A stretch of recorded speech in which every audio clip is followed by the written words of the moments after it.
মণি, আমরা জাদুর তরমুজ গাছ। তোমার পচা ফেলে দেওয়া তরমুজটা থেকেই আমরা হয়েছি। তোমরা অনেক ভালো। তোমাদের এখন আর তরমুজ কিনে খাওয়া লাগবে না, আর এত কষ্ট করেও থাকতে হবে না। মনি, মা তুই ঘরেই থাকিস, আমি বাজার করতে যাচ্ছি। তুই কোথাও যাস না। আমি যাব আর তাড়াতাড়ি করে বাজার করে এসে পড়ব। মা মা আমি তোমার সাথে যাব। একা একা বাড়িতে ভালো লাগে না, তোমার সাথে নিয়ে চলো না মা। আরে না, আমার কাছে কোনো বাড়তি টাকা পয়সা নেই। তুই বাজারে গেলে শুধু বলিস এটা খাবো ওটা খাবো, শুধু বাজার করার মতোই টাকাটা আছে। তোকে অন্যদিন নিয়ে যাব, তুই বরং আজকে বাড়িতেই থাক। না মা, আমি যাব। আমি কথা দিলাম আজকে আমি কিছু খাওয়ার বায়না ধরবো না। প্লিজ মা, আমাকে নিয়ে চলো না। আচ্ছা আচ্ছা, কথাটা যেন মনে থাকে, তাহলে চল। লক্ষ্মী মা আমার, তাহলে চলো।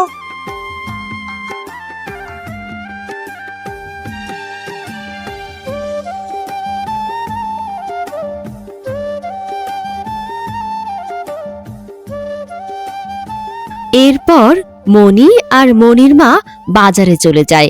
কিছুক্ষণ মণির মা বাজার করার সময় মণি বাঘ মামার তরমুজের দোকান দেখে মণি মণির মার কাছে বলে, মা মা দেখো, বাঘ মামা কি সুন্দর তরমুজের দোকান দিয়েছে। দেখোই না মা, তরমুজগুলো দেখতে কত সুন্দর। আমার তো জিভে জল চলে আসতেছে। হ্যাঁ রে মা, তরমুজগুলো দেখতে বেশি সুন্দর লাগছে না?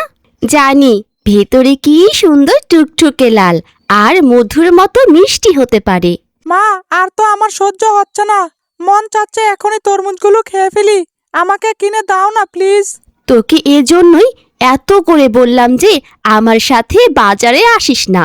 আমি জানতাম তুই বাজারে আসলে লোভ সামলাতে পারবি না, শুধু বলবি এটা খাবো ওটা খাবো, বায়না ধরবি। আমি তো তোকে বললাম আমার কাছে তো বাড়তি কোনো টাকা নেই রে মা। ও মা দাও না প্লিজ।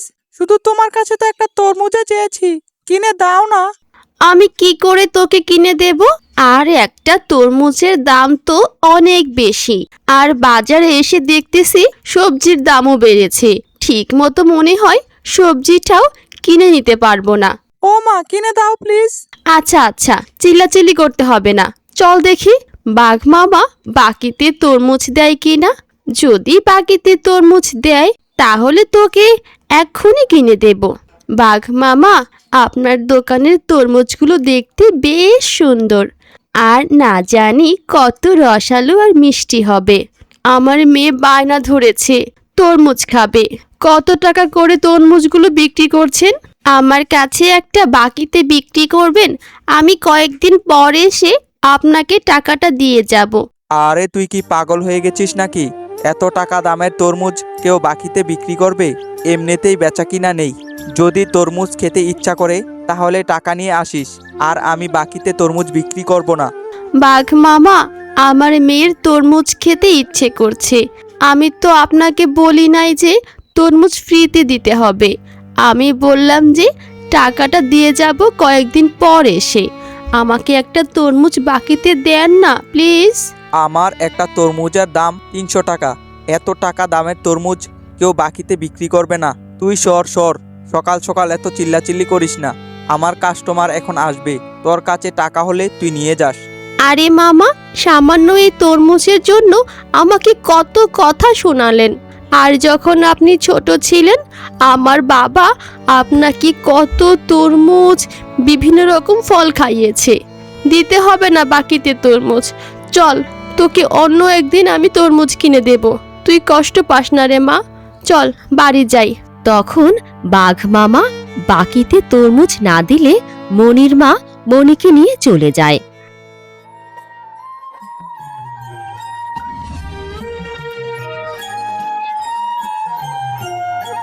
মা, তোমার রান্না তো এখনো অনেক বাকি আছে। আমি বরং একটু সিয়ামের সাথে গিয়ে খেলা করে আসি।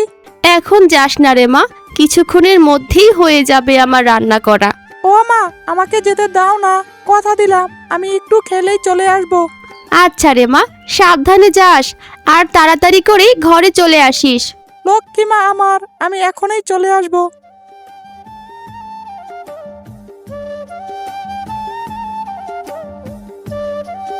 তারপর মনি খেলা করতে এসে পড়ে তার বন্ধু সিয়ামের সাথে। কিরে সিয়াম, তুই আজকে মাঠে খেলতে আসলি না? চল চল, এখন মাঠে খেলতে যাই। না রে মনি, এখন খেলতে যেতে পারবো না। আমার মা না আমাদের বাড়ির পেছনের জমিতে তরমুজ চাষ করেছে। মা বলেছে তরমুজ পারবে, আমাকে যেতে হবে। আচ্ছা রে সিয়াম, তোর মা তো তরমুজ পারতেছে, আমিও তোর সাথে গিয়ে তোর মাকে সাহায্য করব। আর যদি তার বিনিময়ে তোর মা আমাকে একটু তরমুজ খেতে দেয়, আমি না অনেকদিন ধরে তরমুজ খাই না রে। আচ্ছা আয়, তোর এত কষ্ট করা লাগবে না, আমি মাকে বলবো তোকে যেন তরমুজ দেয়। এরপর মনি চলে যায় সিয়ামের সাথে তরমুজ খাওয়ার জন্য। ও মা, তোমার কি তরমুজ পাড়া হয়ে গেছে? আর তরমুজ ঠিক মতো পেকেছে? আমি তরমুজ খাবো, আর সাথে মনিকে নিয়ে এসেছি। মনিও তরমুজ খাবে, ওকে একটা তরমুজ দাও না মা। তোদের সাহায্য লাগবে না, একটা তরমুজের দাম তো অনেক বেশি, কিভাবে ফ্রিতে দেই বল? কাকিমা, তোমাদের জমিতে তো অনেকগুলো তরমুজ ধরেছে, আর অনেক বড় বড়, আমাকে একটা দাও না। হ্যাঁ মা, মনিকে একটা তরমুজ দাও না।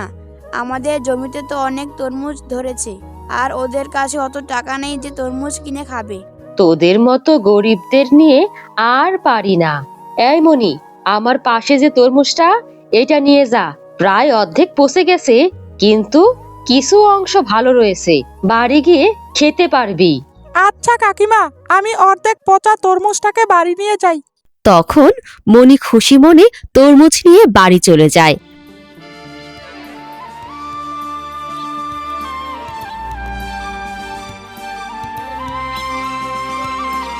তারপর বাড়ি গিয়ে কেটে দেখে পুরোটা তরমুজ পচে গেছে।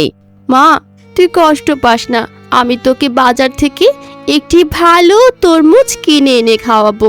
সিয়ামের মা তোকে ইচ্ছে করে পচা তরমুজ দিয়েছে। যা, এখন তুই এটাকে পুকুরে ফেলে দিয়ে আয়। যদি পচা তরমুজ খাস তাহলে তোর অসুখ হবে। যা মা, এক্ষুনি যা। আচ্ছা মা, তুমি কষ্ট পেও না, আমি আর তরমুজ খেতে বায়না ধরবো না। তোমার যখন হাতে টাকা হবে আমাকে তরমুজ কিনে দিও। এরপর মনি তার মার কথা মতো তাদের বাড়ির সামনে পুকুরে তরমুজটাকে ফেলে দেয়।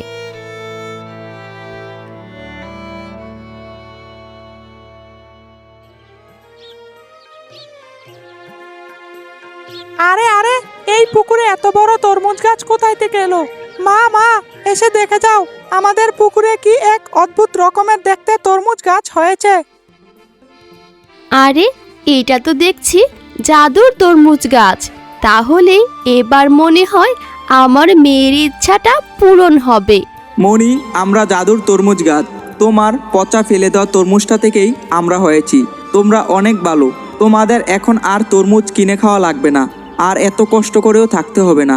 এ গাছের তরমুজ বিক্রি করে সংসার চলে যাবে, আর তরমুজও শেষ হবে না কোনোদিন, আর ইচ্ছে মতো তরমুজ খেতে পারবে। ধন্যবাদ জাদুর তরমুজ গাছ তোমাকে।